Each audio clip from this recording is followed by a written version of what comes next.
Assalomu alaykum hurmatli ijtimoiy tarmoqdagi bizni kuzatuvchi do'stlarimiz. Bu odamni sizlarga tanishtirsam, o'zini haligi xolisligi bilan, o'zini mehnatsevarligi bilan Umra padarkamizni, Umra sovg'amizni haqiqatan ham munosib egasi bo'lgan odam. Umraga ham borib, sizlarning ham haqqingizga, hammaning haqqiga yig'lab duo qilganligi aniq, bunga shubhamiz ham yo'q. Bu akamiz bilan bugun bir noodatiy usulda savol-javob qilsak, Marp aka, assalomu alaykum. Siz mana har seshanba kelasiz. Masofamiz qanchalik? 50 kilometr 1 soatdan oshiqroqqa. 1 soatdan oshiqroq yo'lda kelasiz. Har safar o'g'illarni yetalab keladi. Men o'zim hayron qolaman. Nima sababdan shu o'g'ilchalarni yetalab kelasiz? Shu yaxshilikka bizdan keyin ham davom etib qolsa, hali sadaqaga joriy bo'lib bizdan keyin ham shu ishlarni o'rgansa, saxiy bo'lsa, shu saxiylikda o'rgansa degan niyatimiz bor-da. Shuning uchun o'g'ilchalarni yetalab kelamanda, ular bir sabab, buni bir sabab almashtirib olib kelasiz, ko'p ko'raman. Shular olib kelaman. Shular ko'rsa bilsin-da endi shu saxiylik qanaqa bo'ladi. Ha. Uzr ming bor, sizda dadangiz hayotmi? Yo'q, dadam onam o'tib ketganlar. O'tib ketganlarmi? Sizda hech shunaqa joylarga yetalaganmi? Qanaqadir bir savobli ishlarga? Endi men katta oilada katta o'g'ilman. Shunaqa ishlarga endi ko'p bizga endi kattaligimiz shuni qilardik endi.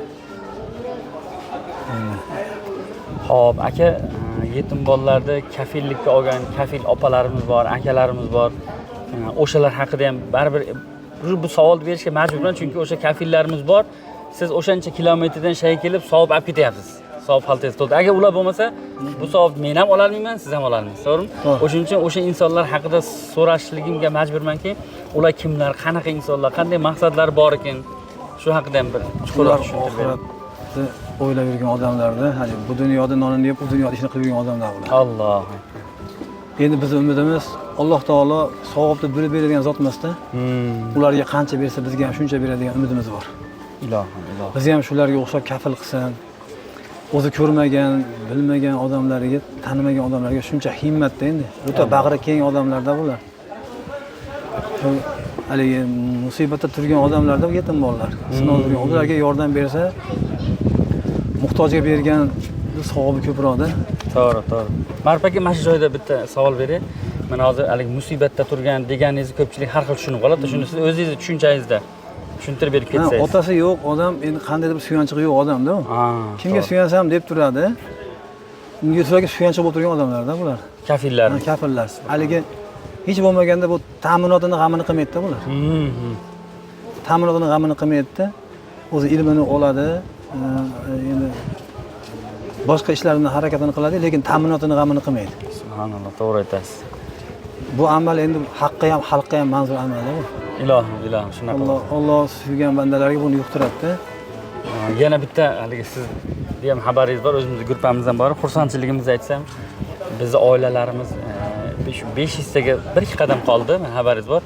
Kunigacha bitta kafilimiz 40 ta oila beringlar dedi. Bu degani 500 tadan ham oshib ketadi degani. Bu Maşallah. Bir ma'noda baxt kafillarning bizga, sizga ishonayotganligi, bir ma'noda sal xafa bo'ladigan emaski, yetimlarda sal ko'payib qolayotganligi. Shu kafilimiz haqida ham gapirib bering, o'sha haligi ko'p oilalarni olishligi haqida. Endi ularning himmati juda ham katta-da endi. Himmati Xudo xolasa bularni o'rnini Alloh taolo 100 barobar, 1000 barobar qilib to'ldirib beradi. Ular shuni masalan 5 ta 10 ta olib shuni mazasini bilgan odamlarda bular. Endi yana ham ko'proq olib oxiratga zaxirani yana ham ko'proq qilayotganlarda. Siz aka har hafta xizmatga kelasiz-ku, men ko'pchilikdan so'rayman, bir xil javob berishadi. Mana shu joyga xizmatga kelganingizni Xudo mukofotladimi sizni bildirib? Alloh taolo meni mukofotlaganini o'zi aytib o'tdi. Dunyodagi eng azizaga mehmonga chaqirdi. Alloh akbar. Rasulullohning oldida Rasulullohga salom berib, Rasululloh bilan 2 kunmi, 3 kunmi birga yashadim. Rasululloh yurgan joylarda yurdim. Yerdagi eng aziz joyga borib keldim. Endi bundan ortiq baxt bormi deng? Bo'lmasamchi aka. Aka bitta ham iltimos qilay, ham taklif qilay, shu kafillarimizni har hafta xizmatga keladigan, uzoq yaqindan keladigan, o'zingizga o'xshagan Xudoning oshiqlarini bir duo qilib bering aka. Amin. Parvardigorim. Ular qalbini bilguvchi ham, berguvchi ham o'zingizdan Parvardigor, ular o'ylaganda yaxshiroq ato qilgin. Payg'ambar sollallohu alayhi vasallamning hadisini mahkam ushlab, ular kafilga oldi. Parvardigorim ularni jannatga kafil bo'lgin. Parvardigorim ularni har xil balo qazolardan asragin. dunyoda ham oxiratda ham yuzi yorug' bandalardan qilgan. Dunyoda ham oxiratda ham xotirjam qilgan. Senlarni qilgan amalingni qabul qilganman, senlar kir jannatga degan deb Alloh taolo bilan hisob kitobsiz jannatga kirgizsin. Amin. Rasulullohning davralarida Rasulullohga qo'shni bo'lish nasib qilsin. Xizmatdagilarni ham Alloh xizmatlarini qabul qilsin. Rasululloh sollallohu alayhi vasallamga qo'shni bo'lsin. Alloh taolo savobni bo'lib bergan zot emas. Kafirlarga qancha bersa xizmat qilganlarga shuncha bersin. Xizmatdagilarni ham tez kunlarda kafil bo'lib shu xizmatlarga hissasi qo'shiladigan homiylardan bo'lish nasib qilsin. Amin. Hammalarimizga Alloh taolo ikki dunyo saodatini nasib qilsin. Barakasizlar bizlarga boshqa turibsiz. Alloh ziyoda qilsin. Uzoq yillar shu amalda, shu xizmatni bizdan qabul qilsin. Allohumma solli va sallim. Hurmatli do'stlar, hozir Ma'ruf akamning gapidan ilhomlanib ketdim.